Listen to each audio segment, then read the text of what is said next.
সুস্থতা যে আল্লাহর দেওয়ার কত বড় নিয়ামত, অসুস্থ হলেই বোঝা যায়। আজ মনটা ভীষণ খারাপ, আর তা নিয়ে থাকছে আমার আজকের ব্লগটা। কেন খারাপ আর অসুস্থর কথা কেনই বা বলেছি, সেটাই আমি আপনাদের সাথে আজকে শেয়ার করব। হ্যালো এভরিওয়ান, আসসালামু আলাইকুম। এখানে দেখতে পাচ্ছেন বাজারের ব্যাগ। আমি সকাল সকাল ঘুম থেকে উঠেই বাজারে চলে গিয়েছিলাম। এখানে কিছু ঘরের টুকিটাকি বাজার নিয়ে এসেছি। এতে এখানে আছে লোব্বা ছই, তারপর এই যে ভেন্ডি, তারপর ডাটা শাক আছে, কাঁচামরিচ, ধনিয়া, তেল। এখানে অনেক কিছুই ঘরের টুকিটাকি কিছু বাজার ছিল না, সেগুলোই আমি কিনে এনেছি। এই তো পেঁয়াজ, তারপর মাছ এনেছি। এখানে টুকিটাকি আজকের জন্য যাতে আজকে চলে যায় সেই রকম কিছু একটা বাজার নিয়ে এসেছি। আর মনটা ভীষণ খারাপ। সকাল সকাল গতকাল রাতেই আমার শ্বশুর আমাকে ডেকে বলে আমাকে কালকে একটু হসপিটালে নিয়ে যেতে পারবে মা? আমার শরীরটা বেশি ভালো না, আমার কেন জানি খুব কষ্ট হচ্ছে শ্বাসটা নিতে। এজন্য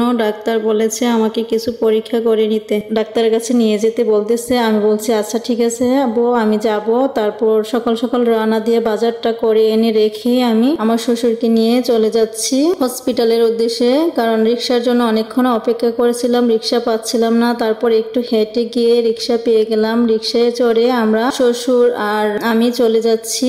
আমার শ্বশুরের অবস্থা তো আমি প্রতিটা ভিডিওতে এবং লাইভেই বলি, আমার শ্বশুর খুবই অসুস্থ। সবাই আমার শ্বশুরের জন্য দোয়া করবেন। নিয়ে আসি ডাক্তারের কাছে। এই যে আমরা রিক্সা থেকে নেমেই চলে যাচ্ছি হসপিটালের ভিতরে। উনি আজকে এক্সরে করাবে, তারপর আলট্রা করাবে, এজন্যই ওনাকে নিয়ে আসা হয়েছে। আমি আর আমার শ্বশুরই এসেছি হসপিটালে। এসেই দেখি ডাক্তার নেই। তারপর ডাক্তার বলছে একটু বসেন, ডাক্তার চলে আসবে একটু পরেই। দেখি ডাক্তার চলে এসেছে। এখন উনি বলতেছে কি কি পরীক্ষা করতে হবে। এই যে ওনাকে নিয়ে আসা হয়েছে এক্সরে রুমে বসে আছি। এক্সরে করবে ডাক্তার, বলতেছে একটু ওয়েট করুন। তার জন্য বসে আছে আমার শ্বশুর। উনি খুবই অসুস্থ, কি বলবো। আমি আপনাদের কাছে বারবার বলি আমার শ্বশুরের জন্য দোয়া করবেন। আর আমার শ্বশুর যে এত ভালো মনের মানুষ। এই যে আমিও বসে বসে অপেক্ষা করতেছি কখন আসবে। আমার শ্বশুরের লাঠিটা হাতে নিয়ে আমি বসে আছি। আমার শ্বশুর এক্সরে করতে গেছে রুমের ভিতরে, এখন বের হয়ে যাবে।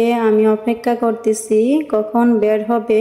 তারপর বের হয়ে আমরা চলে গেলাম। রুটি খাবে, পরোটা খাবে, তেল ছাড়া বলেছে আমার শ্বশুর। তার জন্য সকালে নাস্তা করে তো বের হয় নাই, পরোটা এনে দিলাম। আর আমরা রিপোর্ট হাতে পেয়ে গেছি। রিপোর্ট নিয়ে আবারও রিক্সা নিয়ে চলে আসতেছি বাসায়। তার আমাদেরকে বলেছে পরীক্ষার জন্য এই ডাক্তারের কাছে আমি আমার শ্বশুরকে প্রথমেই আপনাদের সাথে শেয়ার করলাম। আমার শ্বশুরকে কখনো ভিডিওতে আনি নাই, আজকে প্রথম আমার ভিডিওতে আমার শ্বশুরকে দেখিয়েছি। এই তো আমার শ্বশুর আবার হেঁটে হেঁটে চলে যাচ্ছে বাসায়। সবাই আমার শ্বশুরের জন্য দোয়া করবেন। উনি রাতে খুবই কম ঘুম হয় এবং কান্নাকাটি করে প্রায় সময়। সবার কাছে দোয়া চাই। আমাদের সম্পর্কটা হচ্ছে শ্বশুর আর বউ, এবং আমি বলবো শ্বশুর আর বউ সম্পর্ক চেয়ে বেশি সম্পর্ক আমাদের মাঝে। যে আমার শ্বশুর আমাদেরকে মেয়ের মতো দেখে, কখনোই আমাদের সাথে কোনো কিছু নিয়েই কোনো ঝগড়া বিবাদ হয় নাই। আমরা যা যা করেছি আমার শ্বশুর আমাদের কাছে এলাও করেছে। ঘরের মুরব্বী যখন অসুস্থ হয়ে বিছানায় পড়ে থাকে, তখন তো কারোর মন মানসিকতা ভালো থাকবে না। আমার ভিডিওটা আজকের মতো শেষ করছি। ভালো থাকবেন সবাই। আসসালামু আলাইকুম, দোয়া করবেন। আল্লাহ হাফেজ।